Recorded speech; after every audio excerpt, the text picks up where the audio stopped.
नमस्कार विद्यार्थी मित्रांनो, आपलं सर्वांचं स्वागत आहे आपलं यूट्यूब चॅनल कॉम्पिटिटिव्ह स्ट्रगलर्सवरती. आपण जी रिकमेंडेशन लिस्ट म्हणजे ज्याला शिफारस यादी म्हणतात ती STIची पण पाहिली आहे कालच, म्हणजे 11 तारखेला आलेली आहे. ही आहे ती सब रजिस्ट्रार म्हणजे दुय्यम निबंधक जे आहेत, नवीन पद जाहीर करण्यात आले. म्हणजे अगोदर त्याची परीक्षा वेगळी होत होती, त्याच्यानंतर राज्यसेवेमधून हे पद भरलं जात होतं. परंतु सध्या हे पद जे आहे ते कंबाईनमध्ये भरण्यात येत आहे. 70/2023ची जाहिरात आहे, पाहू शकते इथं. त्याच्यानंतर बघायला गेलं तर ही जाहिरात जी आहे ती 70/2023ची आहे आणि 11/6/2024ला ही रिकमेंडेशन लिस्ट फायनल केली आहे आयोगामार्फत. पद जर बघायला गेलं तर sub registrar grade 1 inspector of stamp. एकूण जर पदसंख्या बघायला गेलं तर 49. एकूण पदसंख्या बघायला गेलं तर 49 होती आणि ओपनसाठी बघायला गेलं तर एकूण 12 का 14 होती. इथे बघू शकता 12 ओपनसाठी. ओके, जर पदसंख्या बघायला गेलं तर बऱ्यापैकी होती आणि खूप विद्यार्थ्यांच्या त्याच्यामध्ये सिलेक्शन झालेलं आहे, कारण जागा फक्त 59च आहेत, 49च आहेत. बघू शकता इथं जे आहे ते प्रथम आलेले त्यांनी किती मार्क घेतले, 317 मार्क घेतलेले आहेत. म्हणजे आपण मागच्या वेळेस बघितलं की STIसाठी किती लागलं आहे, त्याच्यानंतर PSIसाठी. म्हणजे आपण आपल्या चॅनलवरती संपूर्ण व्हिडिओ अवेलेबल करून दिलेले आहे तुम्हाला. MPSCमध्ये किती टक्के रिझर्वेशन आहे, MPSCमध्ये त्याच्यानंतर दिव्यांगासाठी किती टक्के आरक्षण आहे, MPSCमध्ये अनाथासाठी किती टक्के आरक्षण आहे, आणि त्या व्हिडिओला तुमचा चांगला मोठ्या प्रमाणामध्ये प्रतिसाद आहे. त्याच्यानंतर आपण MPSCमध्ये जे कट ऑफ आहेत जसे की 16, 17, 18, 19 PSIचे असतील, त्याच्यानंतर STIचे, ASOचे, अशा प्रकारे कट ऑफ आपण आपल्या चॅनलवरती अवेलेबल करून देत असतो. खूप विद्यार्थी असे असतात की ग्रामीण भागामध्ये असतात, नवीन अभ्यास सुरू केलेला असतं, त्यांना एक अंदाज नसतो की किती मार्काची परीक्षा असते, किती मार्क. सिलेबस विशेष करून आपण सिलेबससुद्धा आपल्या चॅनलवरती दिलेला आहे. नवीन जो अपडेट झालेला सिलेबस असतो तो सुद्धा चॅनलवरती आपल्या अवेलेबल आहे. 2023चा जो नवीन सिलेबस आहे जो की चेंज झालेला आहे, मुख्य परीक्षेचा कायदे काढून टाकण्यात आले. PSOसाठी जो पोर्शन होता पॉलिटीचा तो पण काढून टाकण्यात आलेला आहे. आणि त्याच्यानंतर STIसाठी सुद्धा बेसिकली फोकस केलं होतं की इकॉनॉमिक्सवरती, तो सुद्धा काढून टाकून फक्त एकच अभ्यासक्रम ठेवलेला आहे. त्याचासुद्धा संपूर्ण आपल्या चॅनलवरती व्हिडिओ अवेलेबल आहे. इथं बघू शकता सेकंड बघायला गेलं तर 317 आहे. तुम्ही बघू शकता की कशा प्रकारे एकदम कॉम्पिटिशन वाढत आहे. पहिले ते 2 टॉपर आहेत ते 317 आणि त्याच्यानंतर तिसरा बघायला गेलं तर 309 आहे. ही परीक्षेची 400 मार्काची आहे. ओके, 100 प्रश्न म्हणजे 200 प्रश्न असणार आहेत आणि 400 मार्क असणार आहेत. पेपर 1, पेपर 2 असतो, 1 तासाचा वेळ असतो. ओके, सर्व जे विद्यार्थ्यांना माहीत असेल त्यांना तर माहीतच आहे, परंतु जे विद्यार्थी नवीन असतील त्यांच्यासाठी. एकूण विद्यार्थी बघायला गेलं तिथं बघू शकता 49 विद्यार्थ्यांचे सिलेक्शन झाले.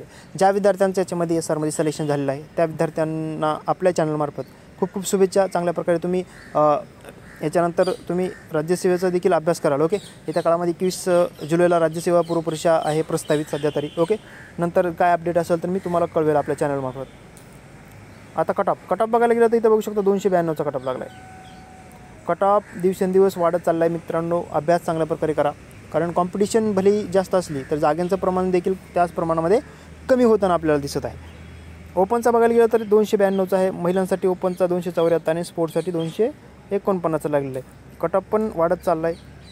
ST आणि SCसाठी बघायला गेलं तर 252 आणि 252. मुलाचा आणि मुलींचा SCसाठी एकच लागलं आहे. STसाठी बघायला गेलं 251 आणि 227 लागलं आहे. DTAसाठी 280 आणि 251. NTBसाठी बघायला गेलं तर 268. SBCसाठी बघायला गेलं तर 286. एकूण 286 लागलं आहे.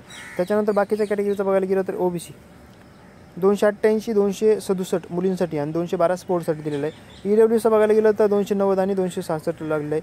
आणि दिव्यांगासाठी बघायला गेलं तर कट ऑफ माहीत असणं खूप गरजेचं आहे. तुम्ही फक्त अभ्यास करत असाल. विशेष गोष्ट म्हणजे कशी असते की तुम्ही फक्त अभ्यासच करत आहात, तुम्ही जर PYQ सॉल्व केले नाहीत, आयोगाचे मागच्या वर्षाचे PYQ असतात ते जर तुम्ही सॉल्व नाही केले तर तुम्हाला एक अंदाज येणार नाही की आयोग कशाप्रकारे प्रश्न विचारत आहे. तसंच जर अभ्यास करत आहात तुम्ही तर तुम्हाला कट ऑफ देखील माहिती असणं गरजेचं आहे, कारण तुम्हाला एक अंदाज येतो की जर मी पूर्वपरीक्षा पास झालेलो आहे, मुख्य परीक्षा मला पास व्हायचं असेल तर कशाप्रकारे अभ्यास केला पाहिजे.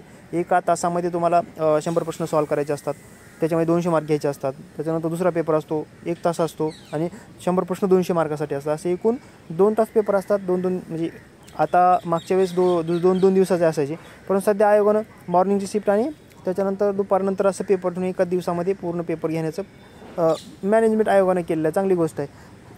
फक्त सांगायचं तात्पर्य एवढं की कट ऑफ तुम्हाला माहिती असणं गरजेचं आहे आणि भरपूर व्हिडिओ तुम्हाला चॅनलवरती भेटतील माझ्या पण आणि इतर यूट्यूबवरती देखील चॅनलवरती असतात व्हिडिओ, तुम्ही पाहत राहा. म्हणजे एकूण तुम्हाला अंदाज येईल की कशा पद्धतीनं तुम्हाला अभ्यास करावा लागला. आता STचा बघितलं आपण किती कट ऑफ लागला, हा SRचा आहे.